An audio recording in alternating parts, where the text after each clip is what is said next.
Hello and welcome back to Rebellious Menstruation. Today we're looking at bamboo and all of the items that are produced from that and how they are marketed as a viable, sustainable solution to plastic and cotton. Bamboo is being promoted as a replacement for, but not limited to, cutlery, pads, earbuds, cleaners, straws, sheets and socks, along with other clothing items, cups, plates and bowls. They seem to have fallen into this disposable category, as a direct replacement to those items we would normally use once and throw away, such as plastic cutlery from a takeout restaurant, plastic containers and earbuds.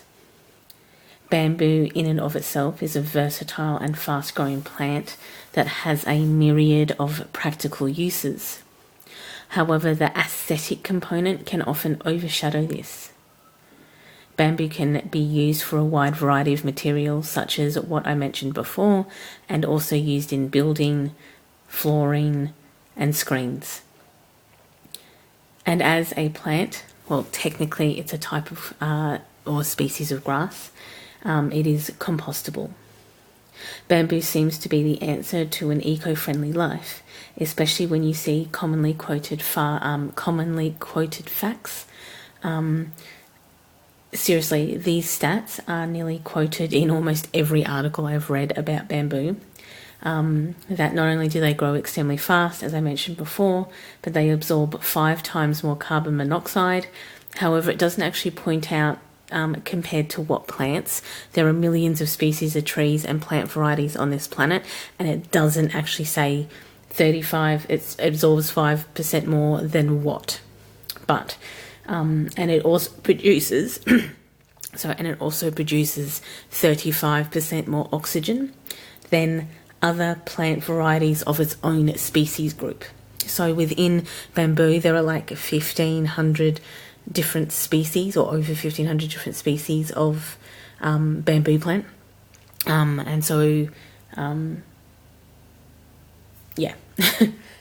Also, bamboo requires no pesticides to grow, or technically requires no pesticides to grow, and very little water, which of course comes into play when comparing it to cotton, which requires obviously quite a reasonable amount of water to grow. And also bamboo regenerates itself. It can prevent soil erosion, and in like first and second yielding crops it can contribute to the soil, but after that it kind of starts to degrade the soil. So it sounds like bamboo is the answer to everything. However, the flip side of this means that to turn the super strong bamboo into clothing and fabric requires a lot of chemicals, including sodium hydroxide and sulfuric acid, which pollutes air and water systems and is a danger to factory workers. This is the most efficient way to produce bamboo fabric, and obviously this is used predominantly to keep up with demand as well. You can mechanically produce fabric from bamboo, however this is very, very rarely used. There is also bamboo lyocell, also known as bamboo tencel, which does have a recycled closed loop on all products used in the manufacturing process. Mechanical production, obviously, as I mentioned before, does exist. However, this is rare and intensive to produce, so that comes with its own negatives. The eco-demand for bamboo also means that vast land areas are dedicated to it, creating a monoculture that depletes soil over continued production and damages, of course, the biodiversity of the area. And if we're looking at a human component to that, it also means that farmers who may have been utilising different products focus on bamboo. So say if the bamboo market crashes or becomes overproduced, it means that they obviously then become affected as well. It means that this overproduction of bamboo, or bamboo that is produced to keep up with demand, is affecting people who grow it, the farmers, animals and other plant life who are suffering because of this eco-demand for bamboo. Bamboo solely by virtues of the chemicals it can take to produce are literally will progress from this natural bamboo state into other uses such as fabric, are literally unable to be labelled as organic due to these processes. Often bamboo toothbrushes have nylon bristles, and while they are often promoted as BPA free, they are still non-biodegradable. The demanding nature of consumerism means that markets evolve to accommodate that, and producing monocrops, even if they are bamboo, harms other animals and plants that are cleared to grow it. Of course, bamboo cutlery is often promoted as a perfect replacement for plastic. I have a set of bamboo cutlery on my desk, and I have this fork in my bag for like emergency food purposes. I don't think I've ever actually had to use this as a replacement for plastic, because if I've bought takeout, I'm usually bringing it home, and usually I get takeout in paper. Because I'm a vegetarian, most of the takeout I get is usually in paper.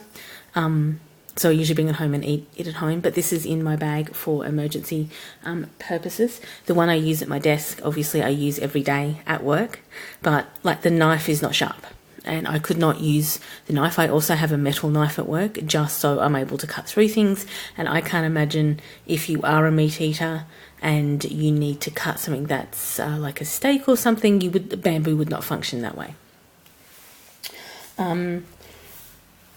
So I do carry it with me, but I don't think I've ever used it. I could just as easily carry this exceptionally lightweight titanium cutlery. This is obviously part of the camping set that I have. This is a cutlery set from my kitchen drawer. This is much heavier than this. There are distinctive different weights in this, but still this functions just perfectly as well. Also, technically, I shouldn't need to replace this. At some point, this will degrade, and I will need to replace it. It is simple as that.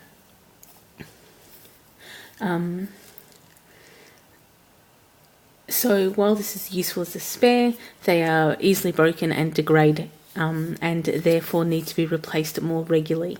So this is a ear. So this is the bamboo e-set. I have these because they came in Flora and Fauna's Ever Eco set. I gave these to my flatmate because he uses them, but I stole some back to use it as an example in this case. So these are allegedly these are bamboo ear,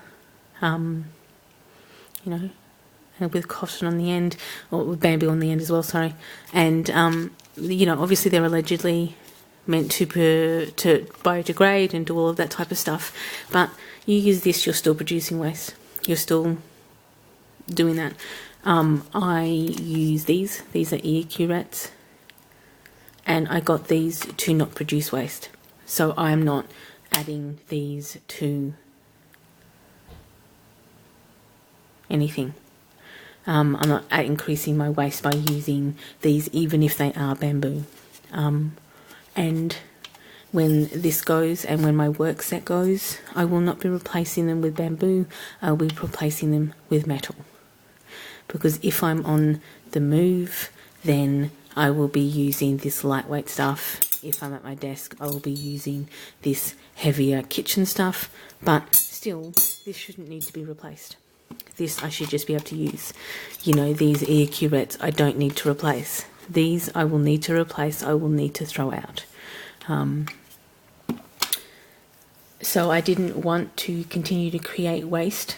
So therefore I have gone far more to using these. And I should technically be having these sets and this set for the rest of my life. I shouldn't need to get further sets of this. So sometimes the most simplest solution is the easiest way. By using these, I will reduce, and this I will be reducing my waste and continuing to aim towards a much more sustainable future. Thanks for watching. Enjoy your morning, afternoon or evening, depending on where you are in the day. And I, of course, will see you all in the next video. Bye.